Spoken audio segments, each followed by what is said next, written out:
conferencia Los paradigmas epistemológicos del ciclo de conferencias sobre epistemología. Hoy tenemos el gusto de contar con la presencia del doctor Edgar Sánchez Infanta. Vamos a continuación a invitar a la mesa de honor a acercarse a nuestro ponente, el doctor Edgar Sánchez Infanta. También tenemos el honor de invitar a la doctora Nilda Varas Castrillo, jefa del Departamento de Sociología Rural. Invitamos también a la mesa al profesor Humberto Porras Vázquez.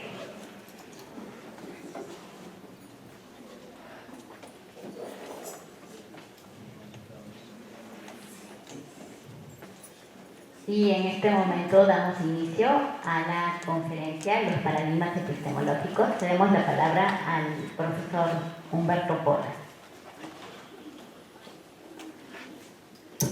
Muy buenas tardes, bienvenidos a todos.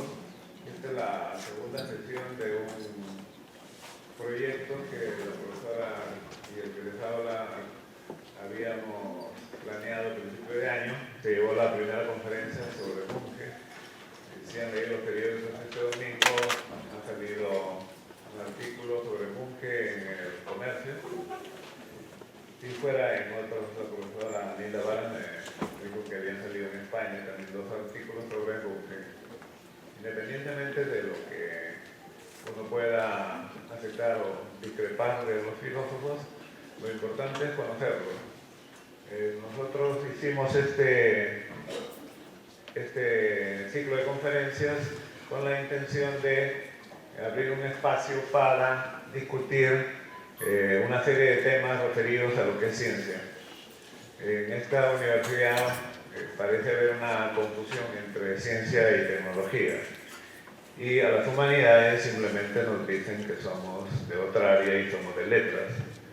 Entonces, al margen de estas clasificaciones, quisimos abrir un debate y nos propusimos hacer 3 conferencias en este año. Esta es la segunda. Hemos invitado al profesor Sánchez para que nos dé su visión sobre lo que se llama paradigmas epistemológicos. Un paradigma es un modelo, en este caso, sobre epistemología. La epistemología es la rama de la filosofía que estudia la ciencia. ¿Qué es ciencia y qué no es ciencia? Este es el punto de partida. Sin más preámbulos, voy a presentar a nuestro expositor y daremos primero, falta de costumbre, invito a la doctora Nilda Varas para que dé por inaugurar este evento. Por favor.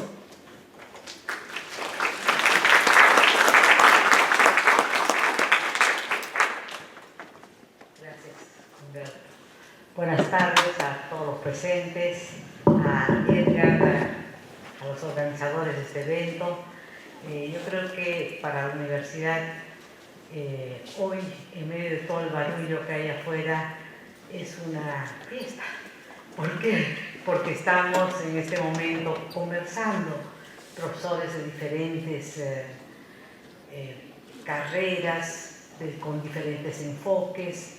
Creo que es la ocasión, y en eso felicito a los 2 profesores organizadores, porque están abriendo el camino de este diálogo que tiene que existir, porque estamos viviendo en un país donde la generación del conocimiento no solo se hace en la universidad, sino también existen otras epístemes, otras formas de generar un conocimiento, de llegar a la verdad.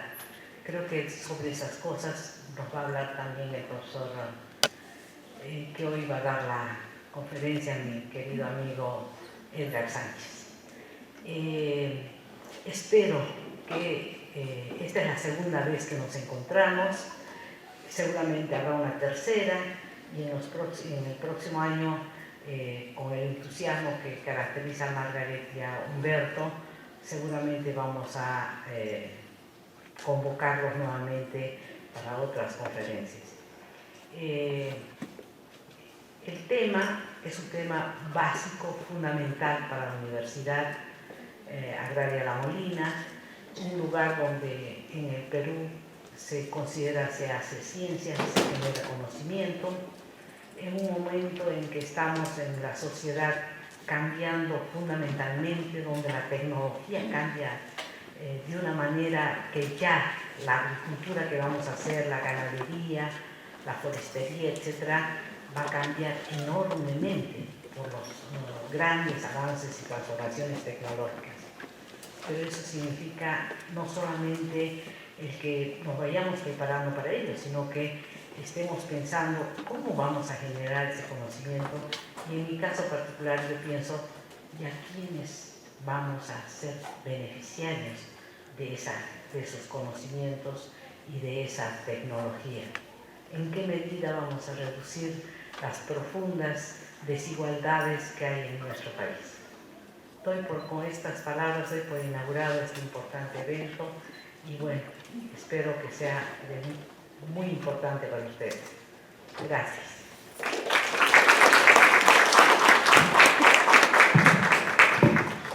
Muy agradecido, profesora Nilma.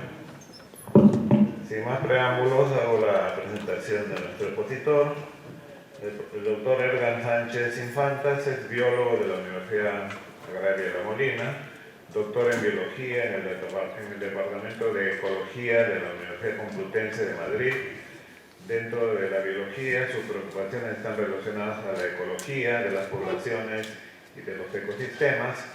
Su trabajo ha estado referido a la ecología de poblaciones, especialmente el manejo, habiendo trabajado con poblaciones de vicuñas, con aves de importancia económica, citácidos e incluso con poblaciones vegetales.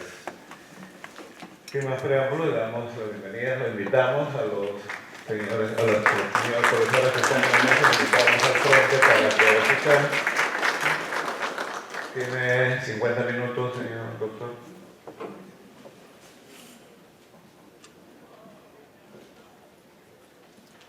Bien, buenas tardes. No creo que se escuche.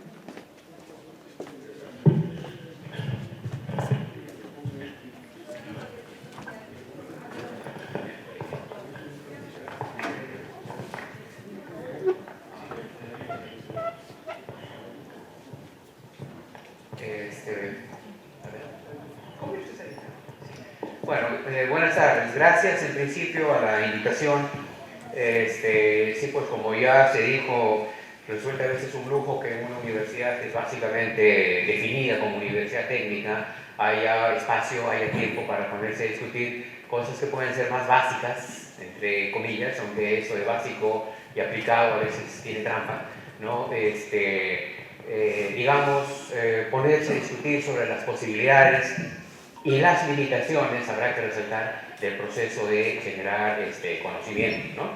Creo que conviene señalar el hecho de que cada uno habla desde la perspectiva suya, con toda la carga de la historia pasada. Yo no soy filósofo, yo soy biólogo, ¿no es cierto? Y es desde esa perspectiva que quiero hacer algunos comentarios, ¿no? Además, claro, creo que podríamos hacer una discusión más o menos básica del tema de los paradigmas, pero tal vez lo que nos interesa acá es una cuestión más puntual, como se señala allí, sistemas agrarios, ¿no? A ver qué cosa tiene ¿qué cosa tiene de particular esta historia de los sistemas agrarios, de los paradigmas, cuando los aplicamos a lo que son los sistemas agrarios, entendiendo agrario como una cuestión más general, no solamente agronomía, sino agrum en el sentido de campo, de ámbito silvestre, de ámbito, en fin, incluyendo esas nuevas áreas que, por ejemplo, tocan a lo que es el medio ambiente, etcétera, etcétera, ¿no? Así que la idea básica era hacer girar todo alrededor de la idea de paradigma, ¿no es cierto?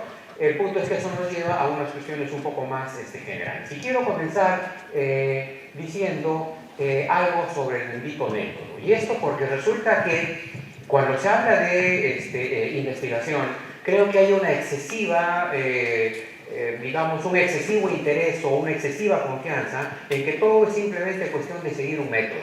Yo no sé si el estar hablando muy a menudo de indicadores y de cosas por el estilo nos ha hecho pensar que también en ciencia es posible tener un procedimiento, no un proceso, sino un procedimiento que garantiza el objetivo final, generar información científica, ¿no? Y es interesante que esta obsesión por el método ya la critica un epistemólogo, él sí, filósofo, Karl Popper, dedicado a la investigación per se. Y fíjense lo que dice: quien piense que el método científico es un método para tener éxito en ciencia se verá defraudado.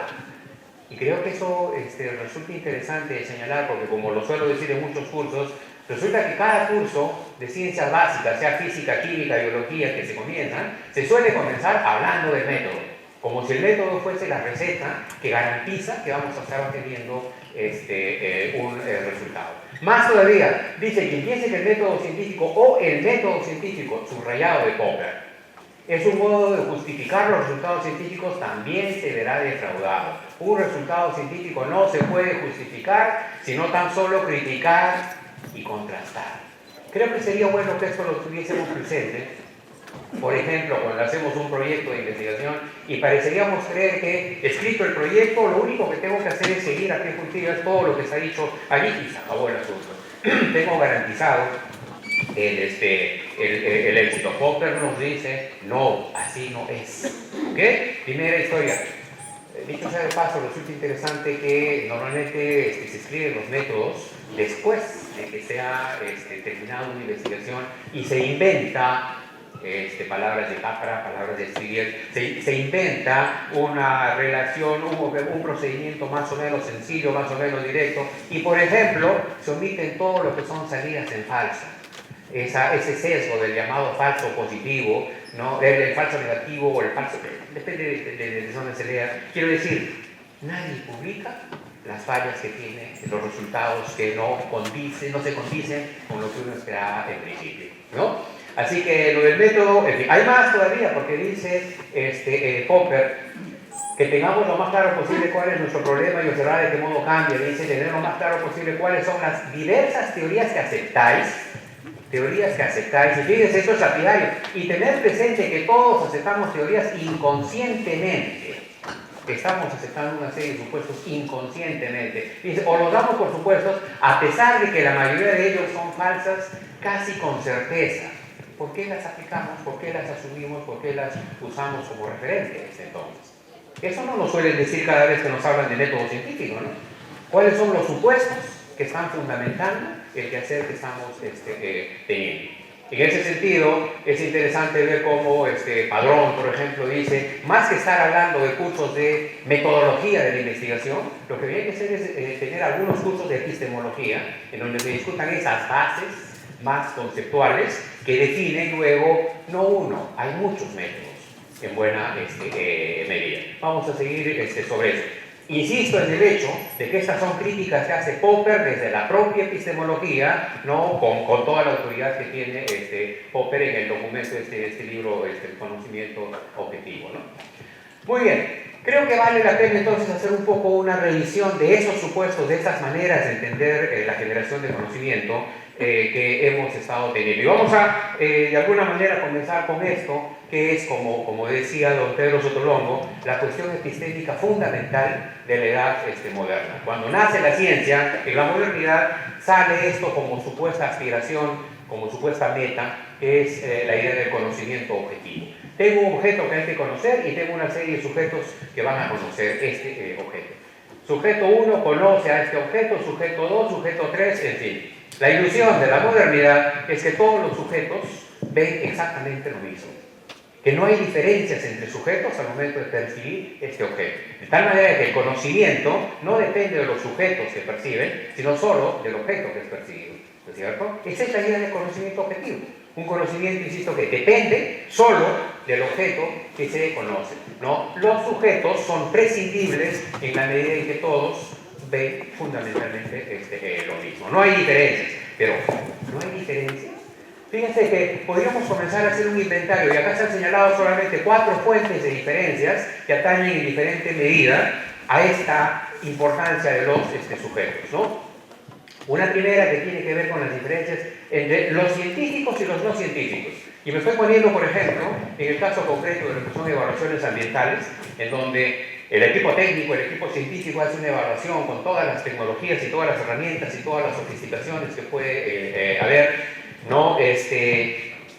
Y luego tiene que llegar a una suerte de solución de compromiso con la población local, porque finalmente ellos podrían decir, sí, está muy bonito, pero no me gusta este proyecto, el tema de los conflictos socioambientales en buena medida. ¿Qué es lo que estamos necesitando allí? Reconocer que hay diferencias entre los científicos y los no científicos. Y ya Enrique Leff ha planteado la necesidad de estar hablando de este diálogo de saberes, ¿no? Uno que puede ser el académico, pero luego los otros saberes de las poblaciones locales que, claro, podríamos decir en este momento, ¿qué tal si no tienen todo el estatuto de calidad, de rigurosidad que tiene el saber científico? No importa. El hecho es que es de ese diálogo de saberes que va a salir la solución de problemas y el evitar los conflictos socioambientales tipo Conga, tipo Tía María, tipo etcétera, etcétera. Hay muchos ejemplos ahí. Diálogo de saberes entre los sujetos son diferentes, sí pues. Lo que para mí ingeniero es simplemente un yacimiento de algún tipo de mineral, resulta que para la población local es un apio, ¿no? Y son dos lecturas diferentes del mismo fenómeno. Eso es un primer nivel. Pero el segundo nivel ya es un poco más complementario porque estamos hablando de diferencias entre disciplinas científicas. ¿Cómo hacemos para que puedan estar conversando otra vez cultores de diferentes disciplinas, que tienen métodos diferentes, que tienen tecnologías diferentes, que tienen incluso objetivos diferentes, se mueven con estadísticas diferentes, uno sin siquiera estadísticas, etcétera, etcétera? ¿Cómo hacemos para construir esa transdisciplinaridad? ¿No? Este es un tema que, claro, si bien cuando hablamos de diálogo de saberes solemos decir, no, es que estamos hablando de los que saben mucho, que son los académicos, y los que no saben, que son los no académicos, acá estamos hablando, sin embargo, de solamente académicos. Lo que pasa es que son académicos de diferentes disciplinas.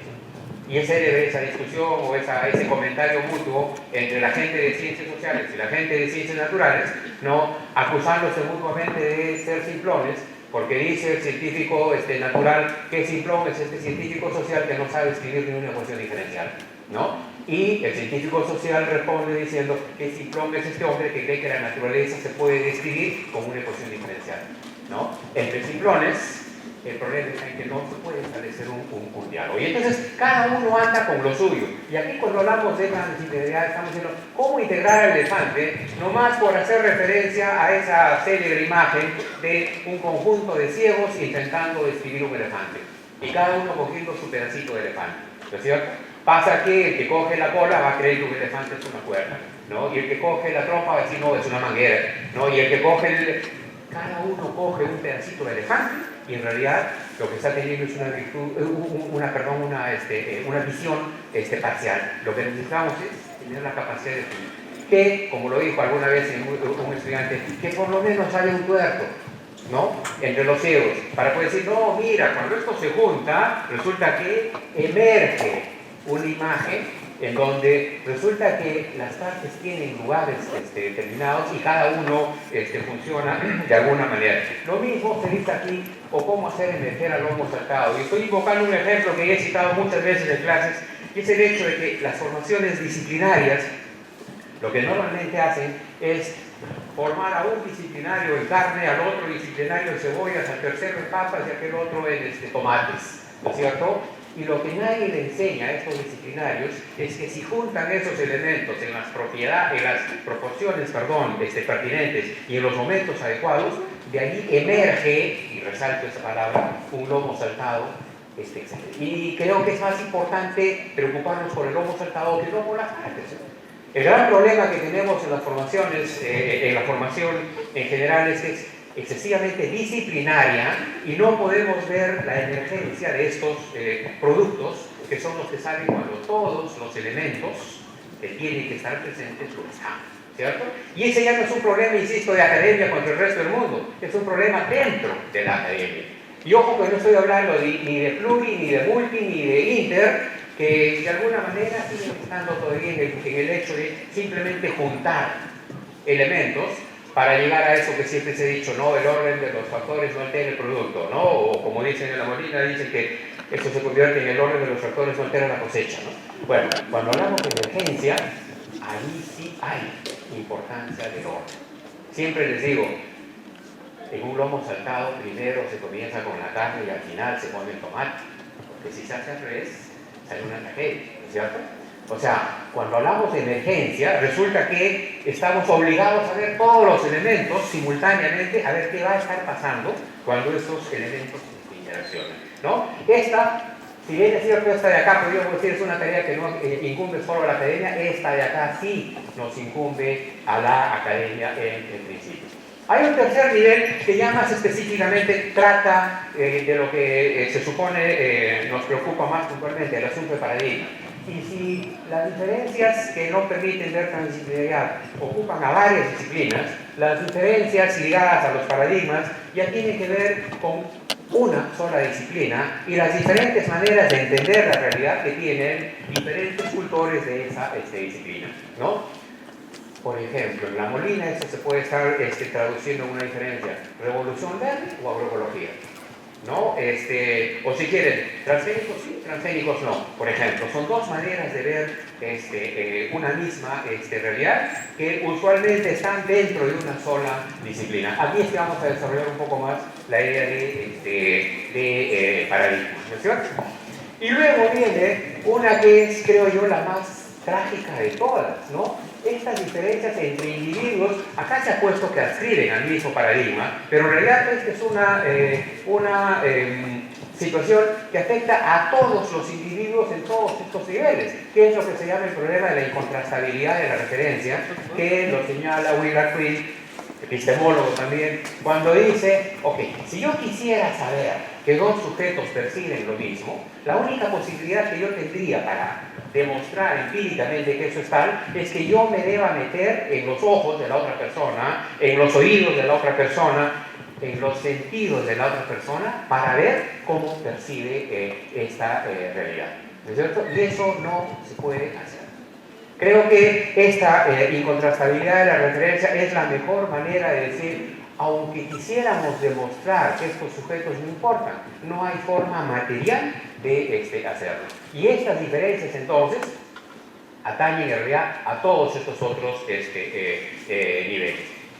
¿Cómo le hacemos para procesar un tipo de conocimiento en el que sabemos que ni siquiera es posible demostrar que los sujetos ven lo mismo o demostrar lo contrario? Esa es una situación de indemostrabilidad que creo que nos va a poner en términos de epistemología, más bien en el hecho de decir, sí, pues resulta que los diferentes sujetos son entes activos en el proceso de percepción. Y a eso es a lo que vamos a llegar ahora. Vamos a desarrollar un poco esta figura.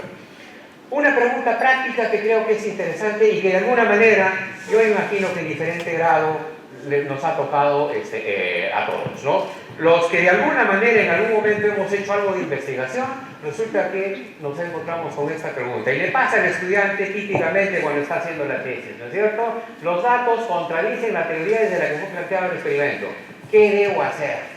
Y todos los cultores del famoso método científico dicen, no, pues los datos valen más que, no, los datos no las teorías, por las teorías son construcciones humanas, los datos son el dato fuerte, digamos, el argumento duro que justifica ese conocimiento. ¿Es así?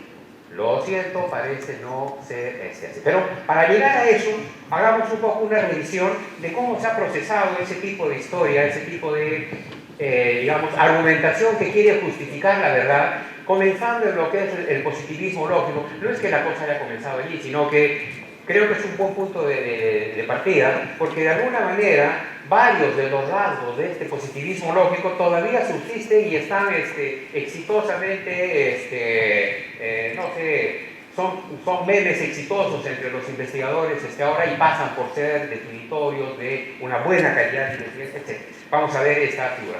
Todo esto comienza más o menos a principios del siglo XX, o sea, hace un poquito más de un siglo, con un espacio llamado Círculo de Viena, en donde la gente, básicamente filósofos, matemáticos, físicos, en fin, se juntan para intentar ver cómo demostramos certeza en el conocimiento científico, ¿no? Y entonces es interesante que plantean, por un lado hay una realidad que vamos a conocer y por otro lado está toda la construcción humana que hacemos para intentar conocer esta realidad. La propuesta que tienen los positivistas, en realidad había que hablar de positivismo lógico o neopositivismo, que es, digamos, el nombre más correcto, ¿no?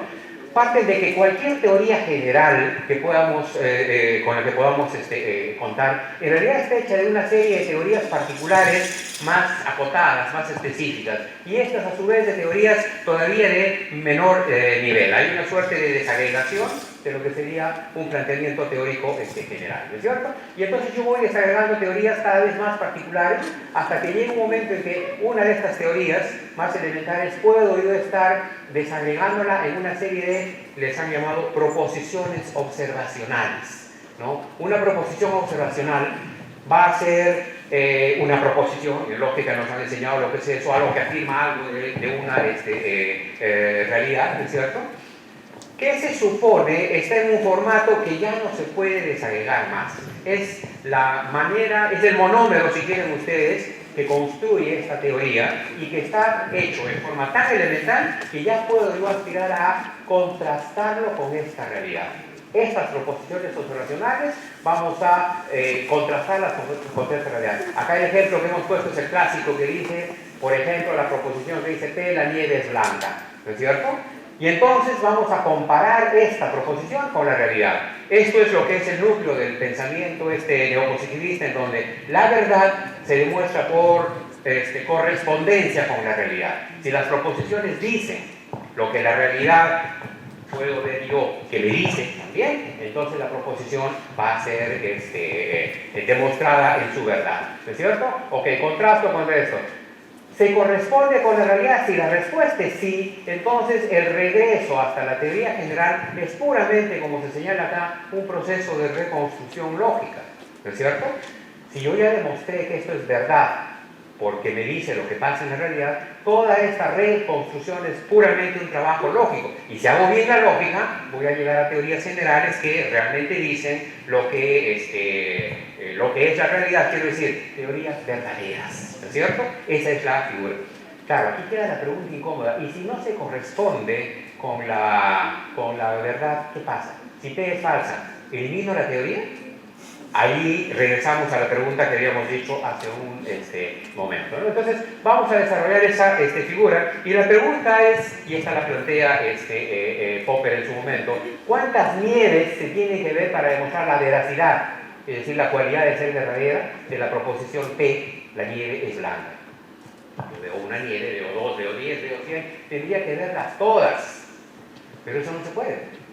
Y entonces entramos en el problema básico de lo que son todas las ciencias fácticas, que es su carácter inductivo, ¿no? Es decir, lo que conocen son hechos concretos, son hechos puntuales, son hechos individuales, a partir de los cuales querría tener la capacidad de demostrar la veracidad de teorías generales. En realidad, cuando se está diciendo P, la nieve es blanca, lo que se está queriendo decir es todas las nieves son blancas siempre, ¿no? Pero para que eso sea cierto, había que verlas todas. No se puede, por lo tanto, dice Popper, demostrar que alguna proposición sea verdadera o observación sea verdadera, pues cada corroboración es solo un hecho particular, ¿no? Un hecho particular, veo una nieve, y es particularmente imposible inspeccionar todos los hechos que pertenecen a una clase determinada. No puedo ver todas las nieves, no se puede, simplemente, ¿no? De manera tal de que estamos frente al hecho, ya les digo, típico de una ciencia fáctica como la física, la biología, la química, en fin, en donde tenemos hechos particulares a partir de los cuales queremos demostrar la veracidad de proposiciones generales. Sin embargo, y esto es lo interesante del resto del planteamiento de Popper, dice, bastaría una sola nieve no blanca para demostrar la falsedad de la proposición que la nieve es blanca. Por lo tanto, lo que sí puedo demostrar es la falsedad de una proposición, no su verdad. Y entonces, ¿dónde queda esa historia que siempre se nos dice? Acá lo estamos resaltando. ¿Qué hace la ciencia? Buscar la verdad científica, buscar la verdad de las cosas. ¿Cuál verdad, diría Popper? Si por los problemas de la inducción como mecanismo de generación de conocimiento no puedo tener certeza vía inducción, ¿no?, de ninguna proposición, ¿no es cierto? Tampoco vale, como se dice aquí, una aproximación probabilística, porque algunos han dicho, claro, si yo veo 1000 nieves y todas son blancas, tengo más confianza de que si solamente hubiese visto 10 nieves. Popper nos dice, paren un momento ese razonamiento, porque resulta que cada vez que yo veo una nueva nieve, solo tiene dos posibilidades. O es blanca o no es blanca. ¿No es cierto? O sea, no importa cuántas corroboraciones previas hayan habido, siempre tengo solo dos posibilidades. O es verdad o es falsa. Así que seguimos en el mismo lío. ¿Puede, por lo tanto, alguna ciencia fáctica demostrar algo? No. Porque es un problema de carácter lógico, está basada en la inducción, y con la inducción, ya les digo, no podemos demostrar la veracidad de universales a partir de la verdad de hechos particulares. Ese es el problema básico. Así que creo que nos ayudaría mucho, insisto, porque especialmente seguimos creyendo que la tarea del científico es la verdad. Sí. Sí. Creo que la verdad no se basa en la generalidad, sino en la particularidad. Yo, por ejemplo, hablando de la nieve, yo puedo decir, esta nieve es rosada, porque de repente ha sido... Sí, la veo, claro. Estoy hablando de esa particularidad, no estoy hablando de toda la nieve. Entonces, por eso la verdad es particular, es individual. Sí, no, yo estoy de acuerdo con eso, pero eso vale en un contexto de ciencias de sistemas complejos. De hecho, el propio Kuhn, el Lakatos, en fin, todos ellos dicen, solo hay ciencia de lo universal. Y ese creo que es un punto de vista que hay que criticar desde la perspectiva, por ejemplo, del pensamiento complejo. El pensamiento complejo dice, solo hay casos, porque cada caso es diferente. De manera tal de que, en una situación de ese tipo, para comenzar, no hay respuestas de carácter algorítmico, no hay recetas, porque cada situación es diferente, ¿no es cierto? O sea, a mí me parece que esa es la visión correcta, pero todavía estamos en este contexto. Incluso acá vamos a ver que hay cosas que no estamos cumpliendo, incluso si quisiéramos ser científicos en el sentido más convencional del tema. ¿Ok? O sea, el problema básico es que no se puede generalizar. Claro, fíjense que aquí hay cuestiones críticas. ¿Qué cosa es lo que uno le enseña básicamente en estadística, en todos los cursos, general, métodos estadísticos? Básicamente es una estadística inferencial, basada fundamentalmente en lo que es diseño experimental y un poquito de diseño muestral. Y en todos los casos lo que queremos es generalizar.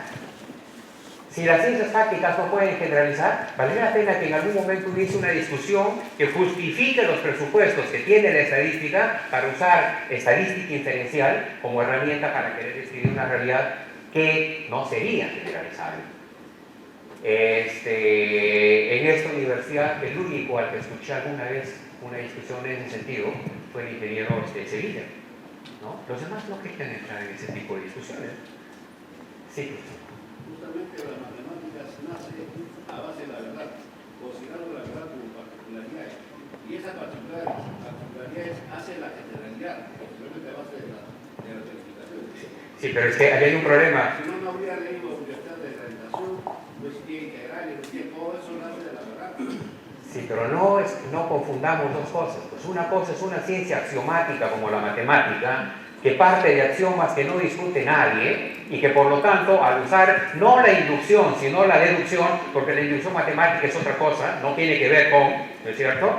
Es diferente la base estructural y conceptual de una ciencia axiomática y de una ciencia práctica. Doctor, disculpe que me interrumpa. Quiero decir solamente lo siguiente. Toda la matemática se basa en la verdad. La verdad nace de la realidad objetiva. Y la realidad objetiva es independiente a toda sensación humana. Bueno, eso es una creencia, Juan. Eso es una creencia. Y ahora lo vamos a ver por qué, pero es que, en fin, para no entrar en esta historia, diferenciamos dos cosas, insisto. La ciencia fáctica tiene que funcionar exclusivamente con lo que es la propia inducción como herramienta. La ciencia axiomática, en cambio, no. ¿Quién discute la veracidad del postulado de Euclides? Nadie. Simplemente dicen que establecemos esto como verdad y por un punto exterior en una recta pasa una paralela y solamente una, y sobre esa base desarrollo toda la geometría euclidiana. ¿Es verdad? Claro, es verdad, porque su axioma estoy asumiendo que es verdad. Pero es que después viene Riemann y me dice, no, pues no pasa una, sino pasan varias paralelas, porque me está hablando de un espacio curvo. Es que la visión de Riemann es mejor que la de Euclides, o la de Lobachevsky es mejor que... Son diferentes maneras de... Pero entonces al final se reduce al concepto de tipo de verdad. De eso estamos hablando. De eso estamos hablando.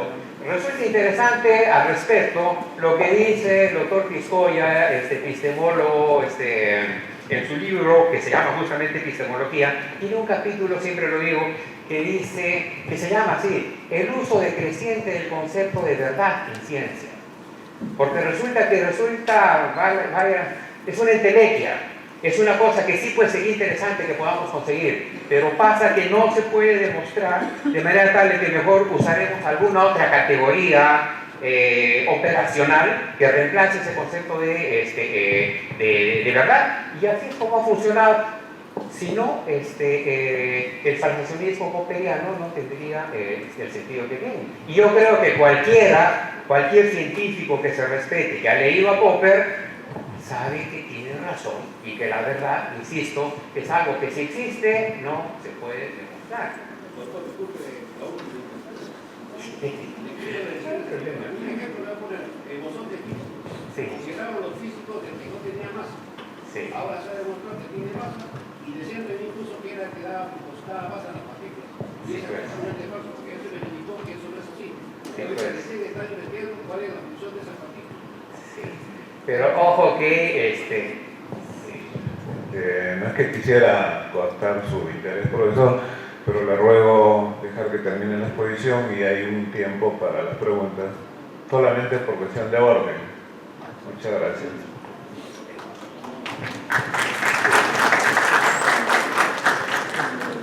yo creo que lo interesante es que es un proceso de autorreflexión en donde evidentemente es mucho más interesante que discutamos a que pueda estar habiendo que la gente se duerma, ¿no?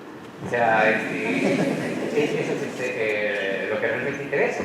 Ahora, nomás aclaro que claro, el bosón de Higgs nos mete otra vez en una ciencia fáctica, pues. Es una física de altas partículas, de altas energías, de partículas, etc., pero sigue siendo ciencia fáctica.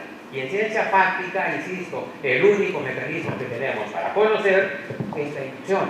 Y lo que nos están diciendo es que la inducción tiene limitaciones. Ok, yo creo que lo que pasa es que en ciencia no nos suele gustar que nos digan que lo que hacemos tiene limitaciones.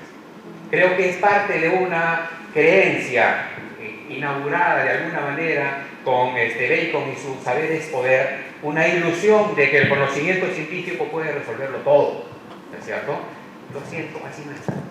Así es. Y lo dice gente como el propio Popper, lo dice Lakatos, lo dice, en fin, con solo ciencia no alcanza, ¿no? En fin, si la inducción no puede demostrar la verdad de una proposición y por tanto tampoco la teoría que la sustenta, entonces, esto es lo que no nos gusta, el tener que reconocer que nuestro saber es temporal, ¿no? O sea, simplemente vale hasta ahora. ¿Qué dice Bertrand Russell? Fíjense que no es cualquier fulano, no, Russell.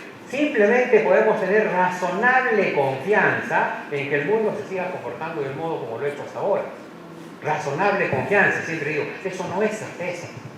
En ciencia creo que nos molesta el hecho de decir, ¿sabes qué? Hay una cuota importante de incertidumbre en lo que estás haciendo.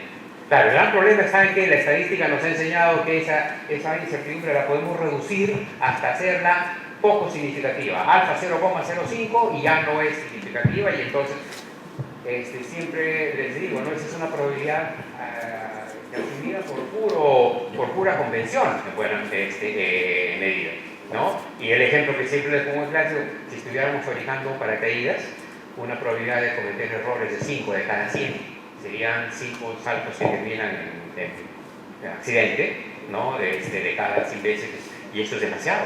En fin, razonable confianza en que el mundo se siga comportando del modo que lo ha hecho hasta ahora. Creo que eso es un poco, no sé si la tragedia, no sé si la posibilidad de la ciencia, de cualquier ciencia inductiva, ¿no? El hecho de saber que su conocimiento siempre va a estar acotado, va a ser temporal. A eso le vamos a tener que añadir otra limitación más, que deriva ya no del problema de la inducción, sino de un tema que ya ahora sí afecta también a las ciencias axiomáticas, que es el teorema de la incompletitud de Gödel, ¿no? Que dice que ningún sistema lógico es completo en el sentido de que puede demostrar su veracidad desde dentro del propio sistema, ¿no? Resulta que la ciencia, que se pretende un sistema lógico, tampoco puede demostrar la veracidad de su conocimiento desde dentro de sí mismo.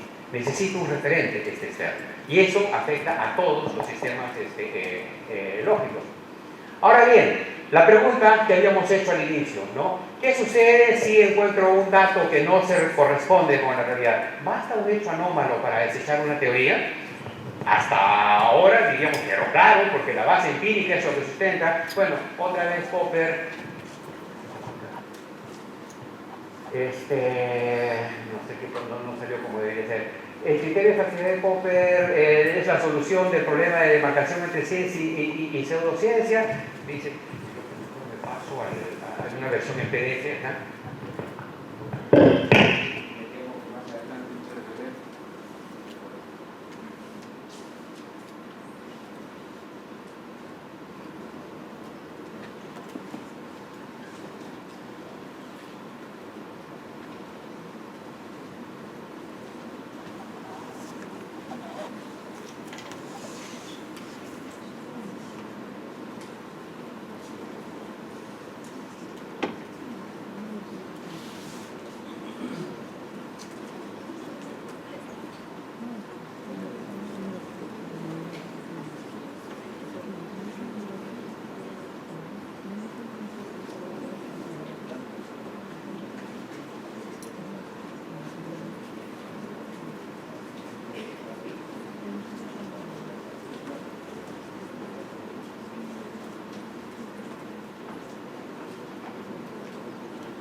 Ya, era la lámina que no salía completa, ¿no? Estamos hablando de la delimitación entre lo que sería ciencia y no ciencia, y Lakatos se pregunta si el criterio de Popper era suficiente, porque, claro, Popper decía, si yo no puedo demostrar la veracidad de una proposición, y resulta que encuentro una nieve que no sea blanca, demostré la falsedad de esa proposición, por lo tanto debería decir, teoría, he demostrado tu falsedad, resulta que desecho la teoría. Pero fíjense lo que dice Lakatos, otro epistemólogo, ¿no? El criterio de Popper ignora la notable tenacidad de las teorías científicas. Los científicos tienen la piel gruesa, ¿no? No abandonan una teoría simplemente porque los hechos la contradigan. Y no es eso lo que nos decían que se supone, digamos, Dicen, o bien inventan alguna hipótesis de rescate para explicar lo que llaman una anomalía, ¿no? O simplemente la ignoran y centran su, como quien dice, barro debajo de la alfombra, ¿no? Me olvido del tema porque es que, ¿no? La pregunta es, ¿cuántas veces nos ha pasado una cosa de estas? La cosa típica, estoy haciendo la investigación y tengo un marco de referencia, en fin, resulta que los datos salen raros. ¿Me tiro abajo la teoría? No. Lo que inmediatamente pensamos es, ¿qué cosa hice mal? ¿No es cierto? Seguramente alguna medición, algún diseño, tengo que hacerlo de nuevo y una vez más. Lakatos tiene un desarrollo en ese su libro de programas de investigación científica, en donde muestra todas las aventuras de un físico que quiere explicar una suerte de anomalía. Se pasa 10 años intentando explicar la presencia de un cuerpo celeste y al final, al no encontrar respuesta, simplemente dice, bueno, pues ya lo dejaré para otra ocasión, ¿no? Y lo deja durmiendo, ¿no es cierto? ¿Eso se publica? No, ¿no es cierto? Hay un sesgo de publicación que solamente publica los resultados positivos. Dicho sea de paso, vamos a partir de eso decir, a ver qué tanta validez tienen esas propuestas que dicen lo importante de la investigación de la publicación como tal, ¿no? Esto nos está mostrando lo que realmente pasa entre los científicos, ¿no? Sigamos con, en fin. Y entonces nos vamos a preguntar, ¿qué tienen las teorías que valen más que los hechos que las pueden estar, que pueden contradecirlas, ¿no? O sea, Y aquí vamos a tener que comentar la idea de paradigma que dice Kuhn, ¿no es cierto? Fíjense, cuando habla de paradigma dice es un conjunto característico de creencias e ideas preconcebidas.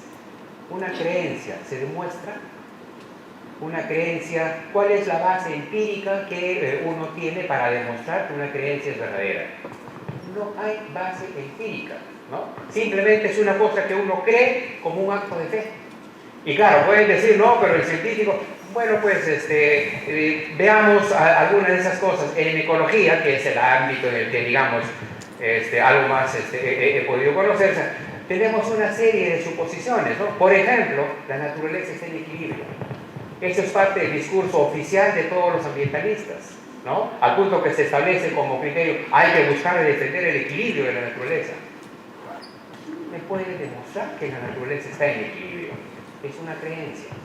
Otra que nos gusta a los biólogos, todas las especies son igualmente importantes en una comunidad. ¿Cómo puedo demostrar yo eso?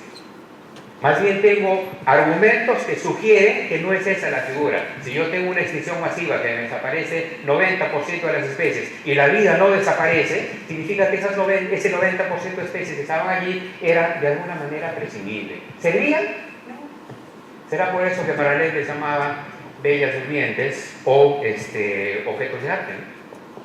Así que tenemos ahí una serie de creencias que las asumimos, insisto, una creencia no tiene base racional, me sale del mero pecho, como se diría en mexicano, ¿es cierto? Esa es la figura. Y nos dicen creencias incluidos, acá vienen cosas interesantes, dice compromisos instrumentales, ok, ¿cómo debo yo medir? ¿Qué tipo de herramientas voy a usar?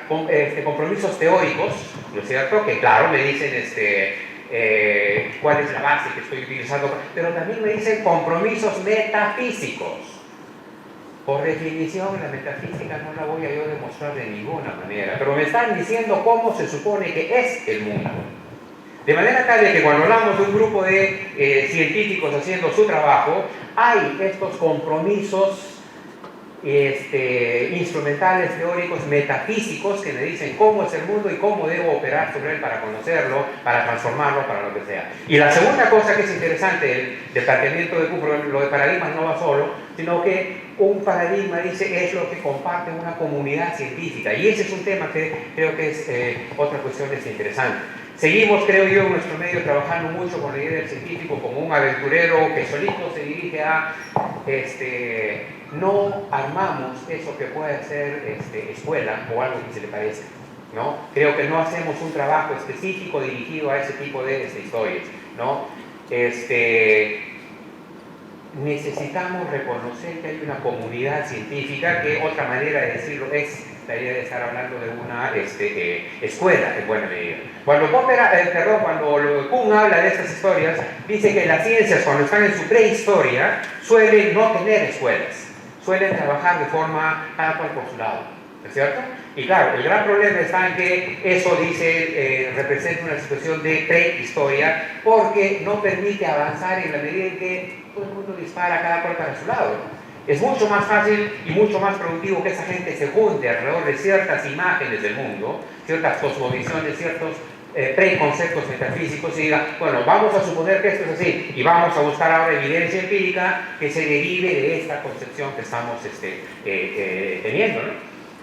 Ese creo que es lo que es un tema que es importante. Tengo la impresión de que en nuestro medio, en nuestra universidad, lo que está faltando mucho es la formación de ese grupo, de esa escuela, en buena medida, ¿no?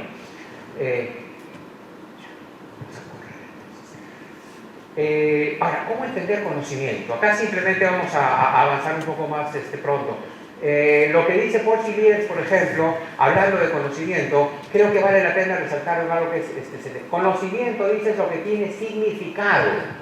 Lo que estamos buscando, más que la verdad como tal, son cosas que puedan tener algún tipo de significado para... No es eso lo que pasa cuando uno hace un análisis de varianza con el diseño experimental más sofisticado que quieran y encuentra que, por ejemplo, no hay diferencias entre tratamientos, ¿no? Eso es lo que dice el resultado estadístico. Después, ¿y eso qué significa en agronómico, en zootécnico, en el ámbito que estoy trabajando yo? No me interesa solamente el significado estadístico, sino el significado en la ciencia en la que estoy trabajando, ¿no? Y en ese sentido puede ayudar a ver lo que ya Max Weber en su momento decía cuando hablaba de cosmovisiones, ¿no? De racionalidad. Hablaba de que hay un nivel general, a eso que él le llamaba racionalidad formal y teórica, ¿no? Que allí la palabra a resaltar es el tema de cosmovisiones, imágenes de cómo es el mundo, esos preconceptos metafísicos de los que hablaba Kuhn. Bueno, Weber le llama cosmovisión, una imagen del mundo, ¿no es cierto? Esa imagen del mundo luego se hace efectiva, se hace real, se hace concreta en esa racionalidad instrumental, en donde están todos los mecanismos, las herramientas, los métodos, incluyendo el método científico, que lo que quieren hacer es llevar a la práctica esa imagen de el mundo, ¿no? Y claro, luego dice Weber, hay que reconocer que habiendo diferentes racionalidades de cosmovisión, los razonables que conversen entre sí para ver a qué nivel de acuerdo, de intersubjetividad consensuada se puede llegar, ¿no? Creo que aquí el gran problema que tenemos en nuestro medio es que andamos fascinados por la racionalidad instrumental. Nos fascinan los métodos para, y no es solamente el método científico, sino es el método para interpretar imágenes, para medir cationes, para reconstruir, restaurar un ecosistema, métodos para lo que sea. Nos fascinan los métodos. Y lo que no somos conscientes es de que esos métodos solo tienen sentido en función de la cosmovisión a la cual sirven, ¿no? Eso es lo que tenemos que estar trabajando. Tal vez porque todavía nos creemos una cosa que ya les decía, se planteaba en el inicio de la modernidad, que los sujetos no importan y por lo tanto no hay cosmovisiones porque hay una sola. Todos vemos exactamente lo mismo. Pero ya mostramos que hay por lo menos 4 fuentes diferentes de diferencias, valga la redundancia, entre sujetos, de modo tal de que esa suposición de que las gentes, los sujetos cognoscentes ven todos lo mismo, es una suposición inválida.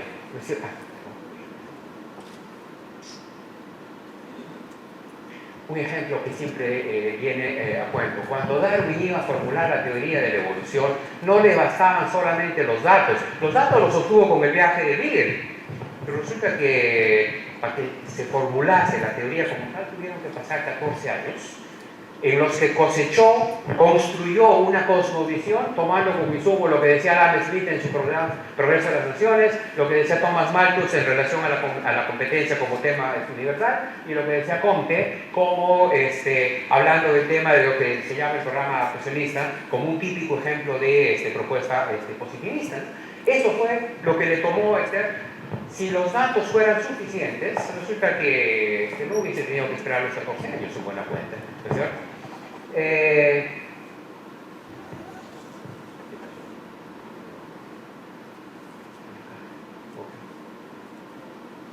Uy, ¿qué han hecho?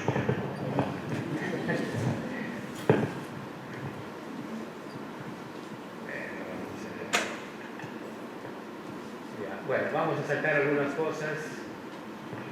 Algunas ideas más que tiene la idea de paradigmas de Kuhn. Ya habíamos señalado la idea de cosmovisiones, el tema de la inconmensurabilidad de paradigmas, ¿no? Lo que un paradigma suele decir, otro paradigma suele comentarlo de otra manera, son ortogonales entre sí, de tal manera que, como se plantea más abajo, ¿cómo comparamos? ¿Cómo escogemos este paradigma? La crítica que Lacantus le hace a Kuhn es que no dio una manera racional de hacer un cambio de paradigmas, y Lacantus sí la plantea.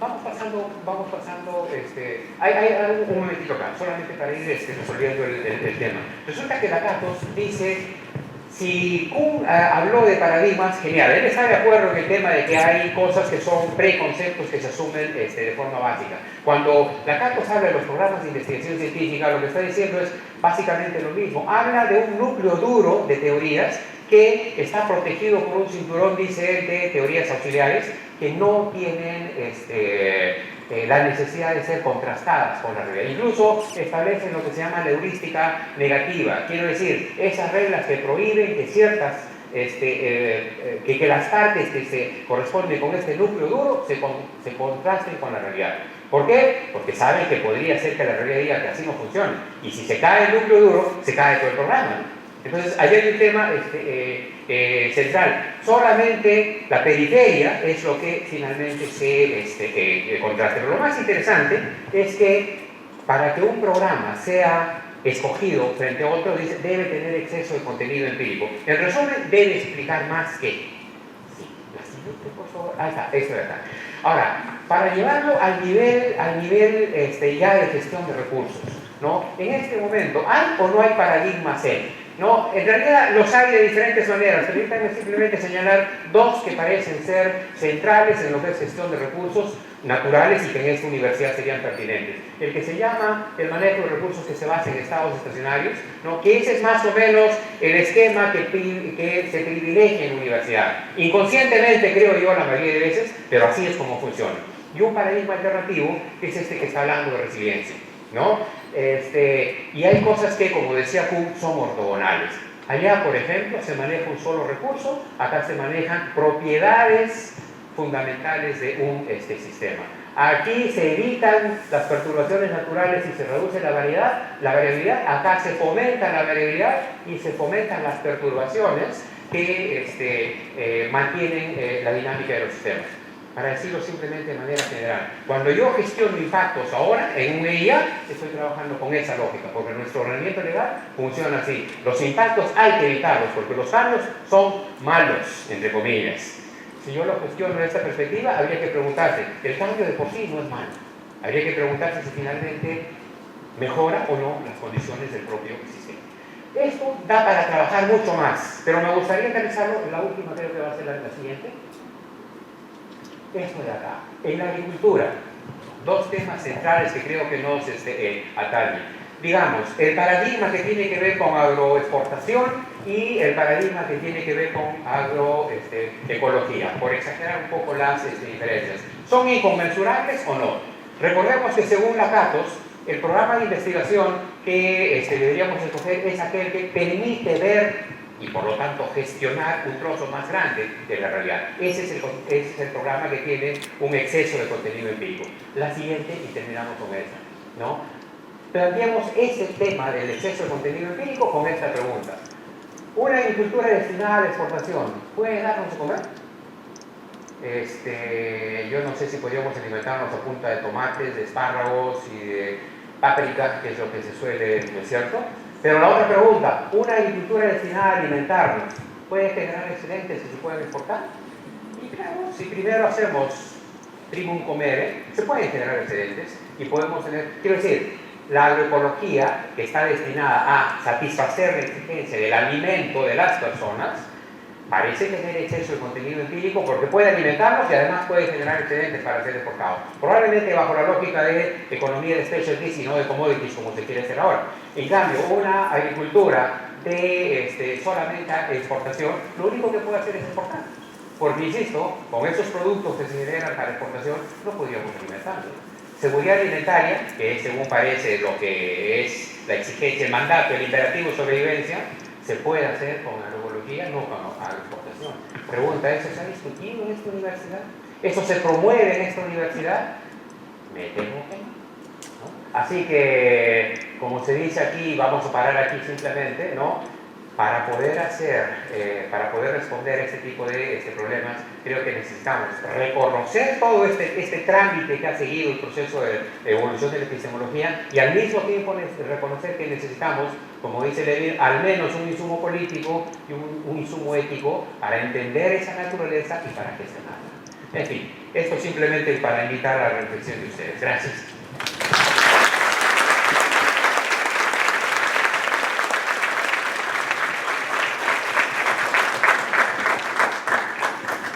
Agradecemos la exposición del profesor y queda abierta un breve espacio para las preguntas que consideren pertinentes.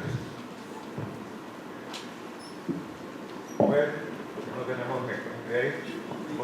Ahí. Porque es lo único que preguntaba este profesor que se dio. Bueno, yo tenía una duda, obviamente no soy epistemólogo, o sea, no sé, o sea, pregunto por curiosidad. Como las ciencias fácticas no pueden dar una respuesta por el método inductivo que usted mencionó, entonces, ¿para qué tendría sentido practicar ciencias fácticas si es que no podemos, digamos, generalizar? ¿Usted está en eso o al final? ¿Contamos las preguntas? ¿Alguna otra pregunta?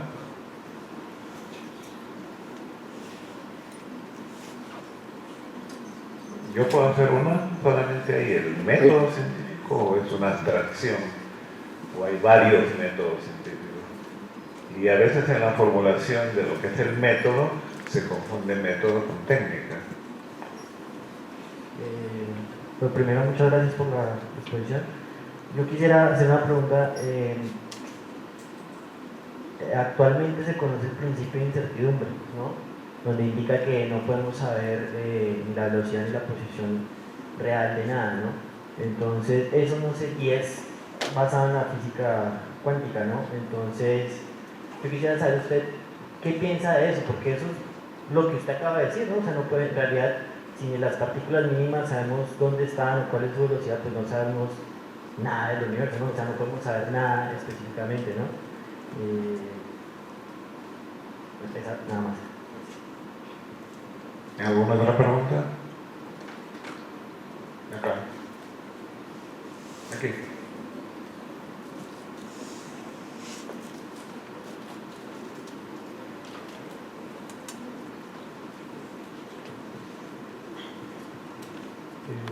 Bueno, primeramente quisiera felicitar al doctor Sánchez por abordar estos temas en la universidad, ¿no?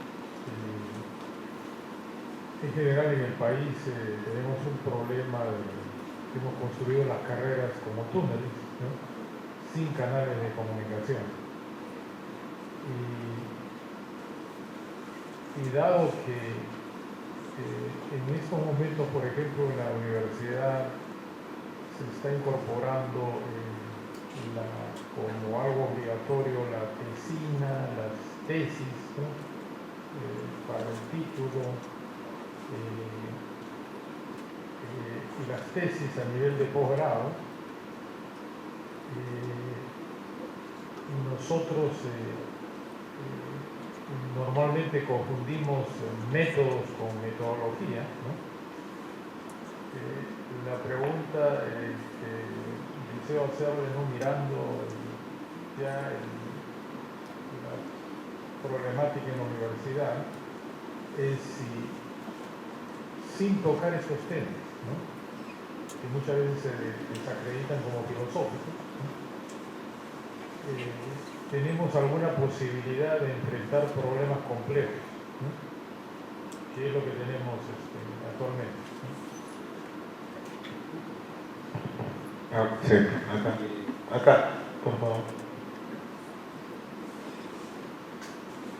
El doctor Sánchez habló de propiedades emergentes y por lo tanto está hablando de sistemas complejos, ¿no? ¿Se puede gestionar sistemas complejos entendiendo de que no se busca un objetivo, por ejemplo, del equilibrio?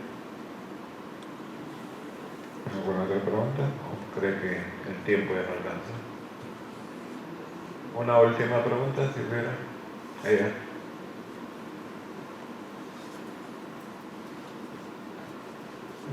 Doctor Sánchez, muchas gracias por la presentación, muy buena. Yo le quería preguntar qué opinión le merece lo que dice Immanuel Kant acerca de la capacidad de percibir el mundo real, ¿no? Y eso de estar buscando todos la verdad, cuando en realidad la verdad hasta se puede decir depende de quién está mirando, ¿no? Esa era mi pregunta. Ahí, al costado, la última, por favor. Buenas tardes. A mí me llamó mucho la atención la parte en que habló sobre verdades y falsedades. Lo que yo quería decir es que sería posible afirmar una preposición, ya asumiendo que esta es verdadera, supuestamente, a partir de falsedades, porque si fuera así, entonces, digamos, a ver, aquí lo tengo escrito porque me estoy confundiendo un poquito. Ya, sería posible crear una preposición a partir de falsedades, obviamente descartando las posibilidades que se puedan presentar o simplemente no se puede llegar a una verdad absoluta sobre el objeto, porque si es así también lo que usted estaría diciendo como que sería contradictorio, creo.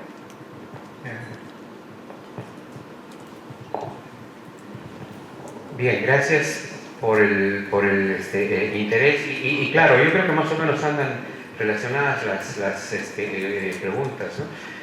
Se comienza hablando del problema de la generalización, si es que es posible o no tener una idea, digamos, una ciencia de lo particular, ¿no?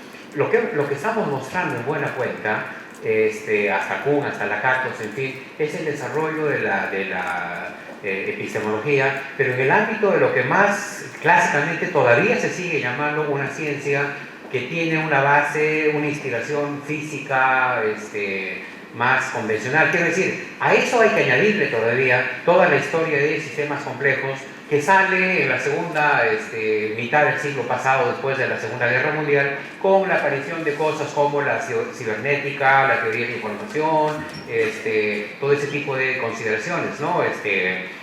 Y entonces, claro, allí una de las cosas que creo que sería interesante que se discuta y un poco en conexión con una pregunta de gestión de sistemas complejos es cómo este tipo de conocimientos o de reconocimiento de la limitación que tiene nuestro quehacer científico se le puede ahora leer desde la perspectiva de un sistema complejo. O sea, creo que lo que necesitaríamos es una epistemología de sistemas complejos, ¿no? Que nos muestre esas otras maneras de entender la realidad en las que, por ejemplo, la generalización ya no es un problema. Eso que se plantea desde la perspectiva del propio Lakatos cuando dice no hay ciencia de lo particular, solo hay ciencia de lo general. Y es más, solo hay ciencia de lo general cuando yo al hacer una afirmación estoy asegurando que hay una relación de causa-efecto, ¿no? Eso ya no funciona en un sistema complejo. Porque resulta que en un sistema complejo las cosas se mueven, pero no necesariamente porque hayan agentes externos. Porque resulta que hay otro concepto del cual no hemos dicho nada, que también tiene como autora Popper, que es el concepto de propensión, que dicho de alguna manera equivale a una especie de motor interno de los sistemas, que le da una especie de, llamémoslo así, personalidad. Cada sistema complejo es único. Cada sistema complejo es único. De manera tal de que puede haber ciencia de eso. Claro que la hay. Tal vez valga la pena señalar que lo que estamos tomando como modelo es la matemática y es la física, pero la que estaba en su momento vigente cuando la modernidad aparece, la mecánica, el cálculo diferencial, la geometría, en fin. Pero, por ejemplo, había que preguntarse cómo mira el mundo un matemático como Wolfram cuando habla ¿cómo se llama?, de autómatas celulares, ¿no? Ya no habla de ecuaciones, no habla de funciones, habla de patrones, en buena cuenta. ¿Cómo mira el mundo un matemático topólogo que habla de nudos, que habla de redes, que habla de que las funciones importantes son doblar, torcer, estirar, en fin, ya no más sumas, restas y ese tipo de matemática que usualmente nos ha convocado, ¿no es cierto? O sea, creo que lo que necesitaríamos es decir, además de todo esto, que como resultado nos dice, olvidémonos de conceptos como verdad, no se puede demostrar, hay que reconocer que hay preconceptos, etcétera, etcétera, hay que ponerle a todo eso un añadido de epistemología de sistemas complejos, en donde, por ejemplo, ya les digo, la generalización no es un problema, ¿no? Porque ningún sistema es generalizable. Y fíjense las implicancias que eso tiene. Si los sistemas no son generalizables, los intentos de gestionarlos vía estandarización, vía respuestas algorítmicas, tampoco sirven. Por lo tanto, todos los indicadores que, por ejemplo, se usan en gestión ambiental, la idea, siempre lo digo en las clases, la idea de estándares de calidad ambiental no sirve para nada. No sirve para nada porque está intentando generalizar cosas que no son generalizables. Pero así como no sirven esos indicadores, tampoco sirven los que se usan para decir que un sistema educativo es bueno o es malo. Yo tengo severas digresiones, no creo que toda esta historia de calidad educativa tenga algún sentido, porque nos estamos otra vez intentando gestionar un sistema complejo. El proceso de enseñanza-aprendizaje es un proceso complejo. Lo queremos manejar con indicadores simples. Y nos quita el sueño el tema de acreditaciones, licenciamientos y cosas de esas que no llevan a ningún sitio, en buena cuenta. Si los sistemas son cada uno poseedor de su propia personalidad, no tiene sentido estar hablando de ningún estándar, ¿no? Ahora, esto no es solamente cuestión de buena voluntad, de imaginación o de... No es solamente eso.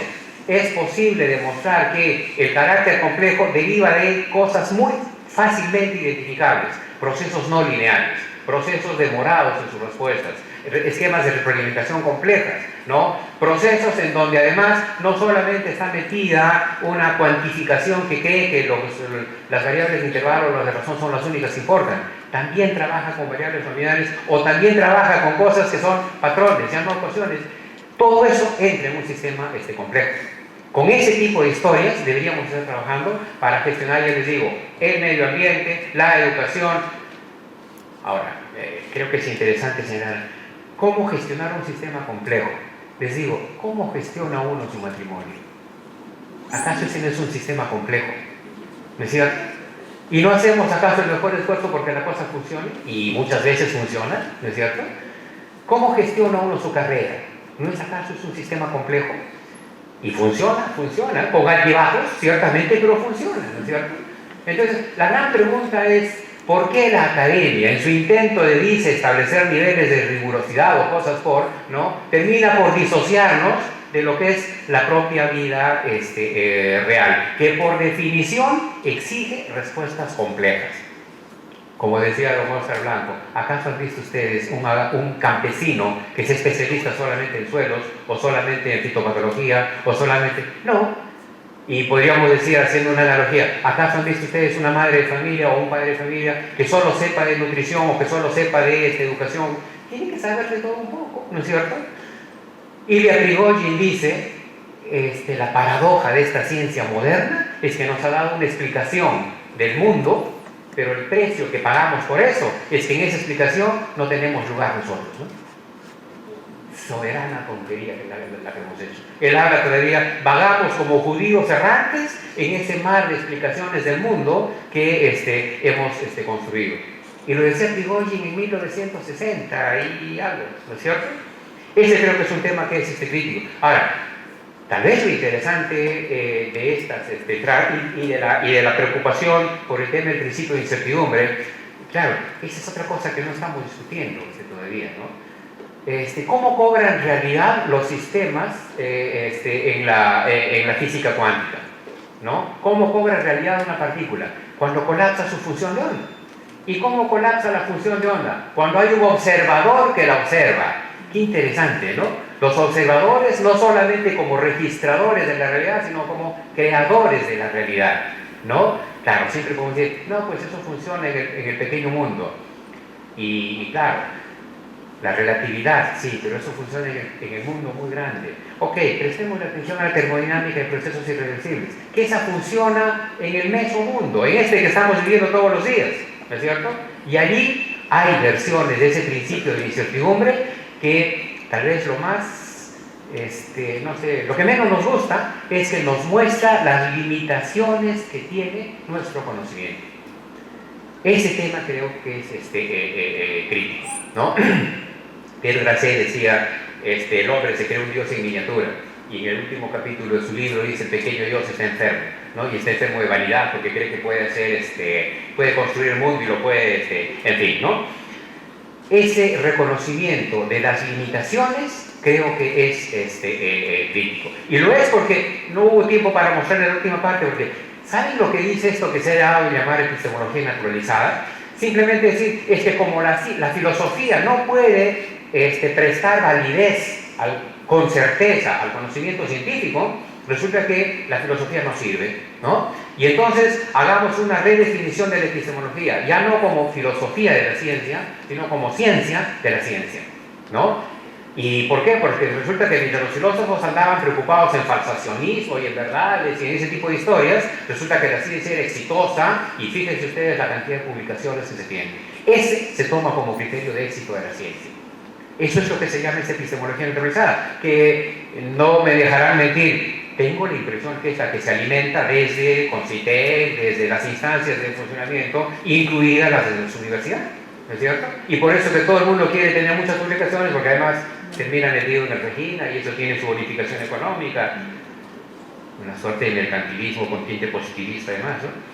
Pero yo sé que suena fuerte, pero es que Creo que vale la pena señalar esa figura. Finalmente, creo que es interesante además insistir en el hecho, ¿no? Totalmente de acuerdo, profesor, no hay un método.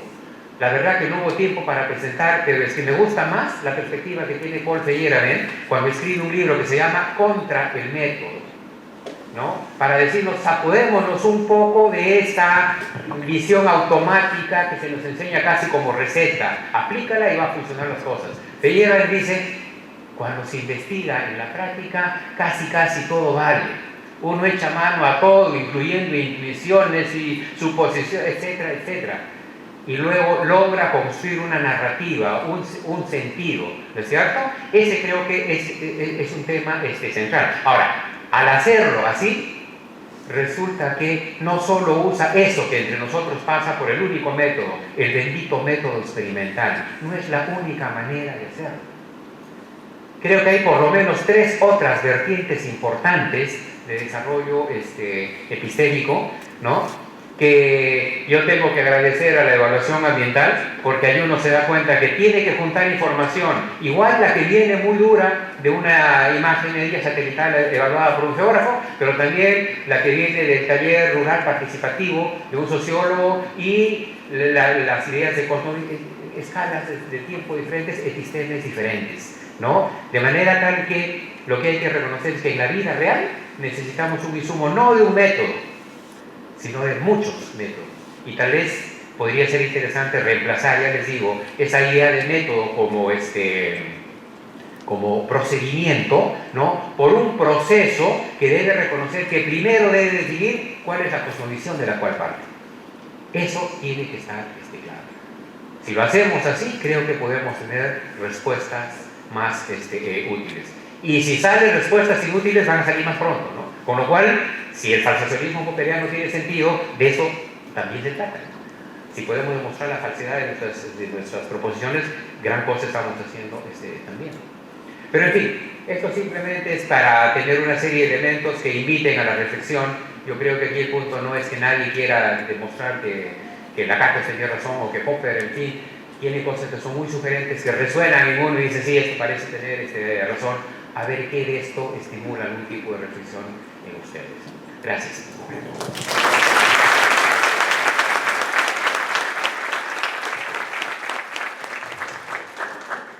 Los organizadores de este evento se congratulan por la acogida que ha tenido y para dar por finalizado este evento damos la palabra al doctor William Hurtado.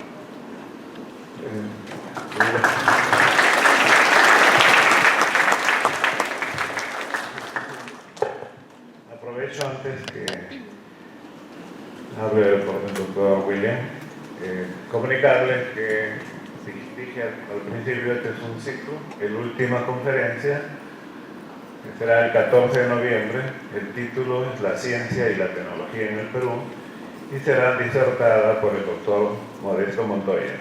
Por otro lado, en YouTube en las redes de la universidad, se va a pasar el evento que acabamos de participar.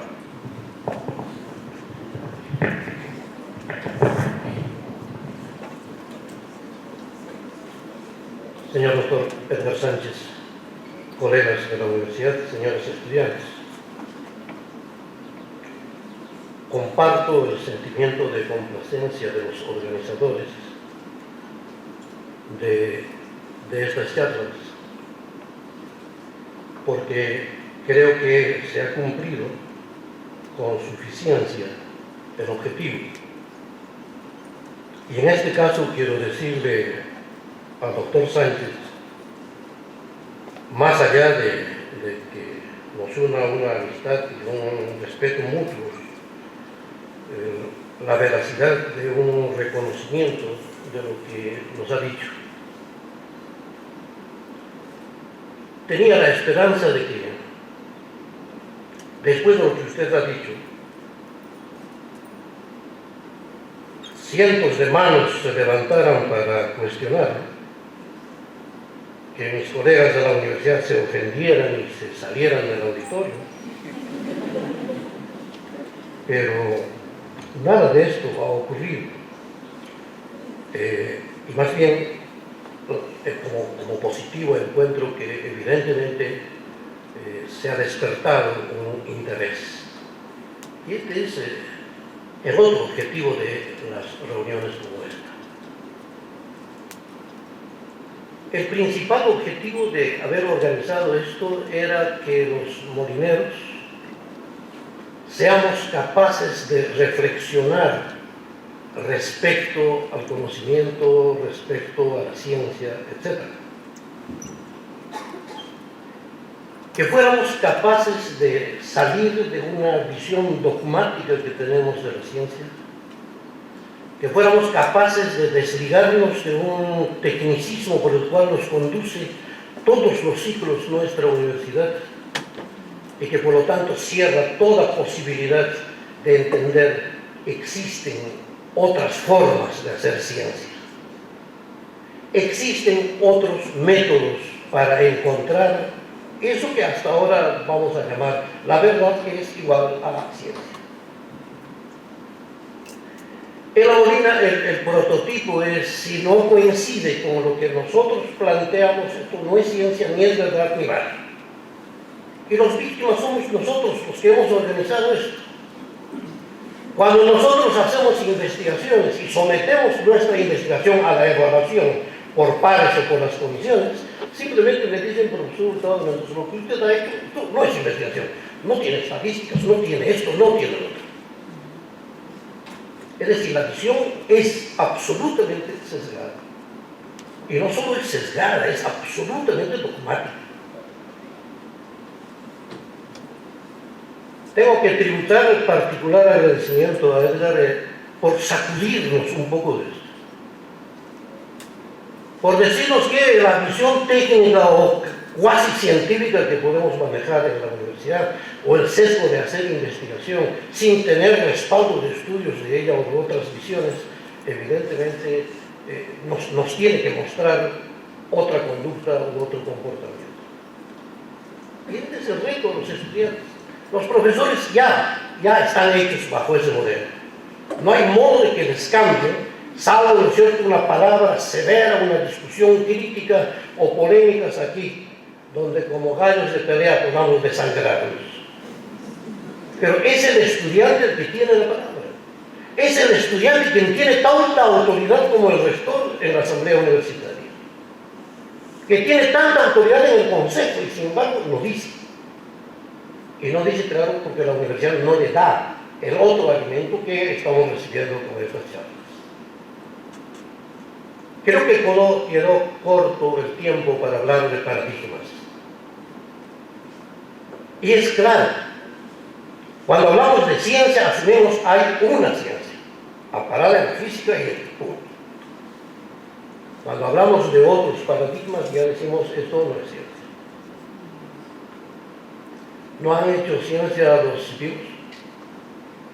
¿No han hecho ciencia mis paisanos del mundo andino? No, esto no puede ser. Un indio como un quechua no puede hacer ciencia. Este es el pensamiento estrictamente molinero.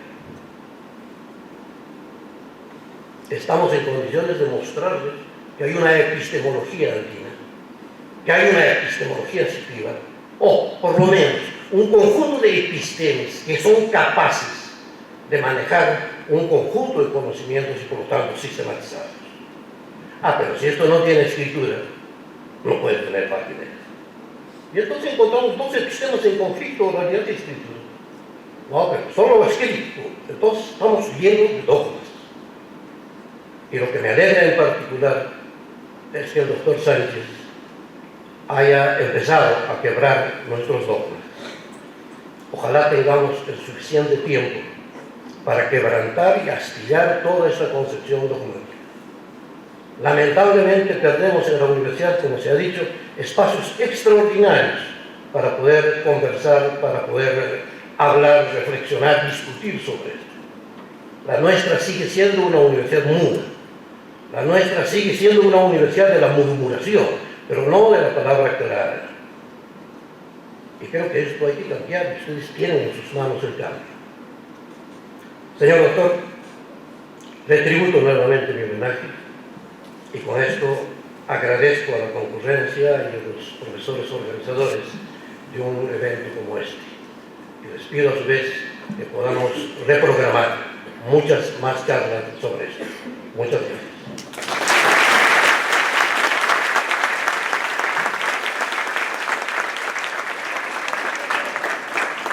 Para finalizar, hacerles recordar a todos los participantes que recojan sus certificados. Hay muchos estudiantes e incluso profesores que de la primera sesión no han recabado sus certificados y se encuentran en la oficina de proyección. Les reiteramos nuestro agradecimiento y esperamos contar con su presencia en la próxima reunión que convocaremos. Muchas gracias.